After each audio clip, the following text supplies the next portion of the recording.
নমস্কার সবাইকে। শুভ দীপাবলির অনেক অনেক ভালোবাসা।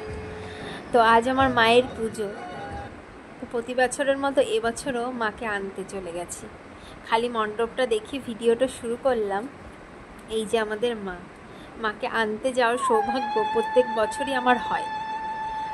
আর জানি না মায়ের আমার প্রতি কি টান আছে, কি ভালোবাসা আছে। শত আপদ বিপদ কাটিয়েও মা আমাকে তার পুজোটা দেওয়ার জন্য, তার ভালোবাসায় আমি মার পুজোটা প্রত্যেক বছরই দেওয়ার চেষ্টা করি। তো এবছরও তার ব্যতিক্রম হয়নি। প্রত্যেক বছরের মতো এবছরও মাকে আনতে চলে গেছিলাম এবং বরণ করার সৌভাগ্যটা আমার হয়েছিল। তো মাকে বরণ করে নিয়ে চলে আসলাম আমাদের মণ্ডপে। মা আমার কাছে বড্ড আবেগ, স্নেহ এবং ভালোবাসার।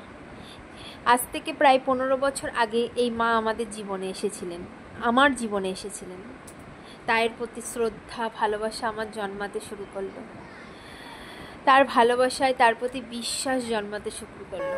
সে যে কতটা জাগ্রত সে পদে পদে আমাকে প্রমাণ করে দিয়েছে। মা আমার কাছে নিজের মায়ের থেকে অনেক বেশি, নিজের সন্তানের থেকেও বেশি। আমি প্রতিটা দিন তাকে স্মরণ না করে একটা দিনও শুরু করি না। আজকে আমার যা কিছু হয়েছে সব তাদের আশীর্বাদে। দেখুন মায়ের মুখটা, মা যেন আমার সাথে হাসছেন।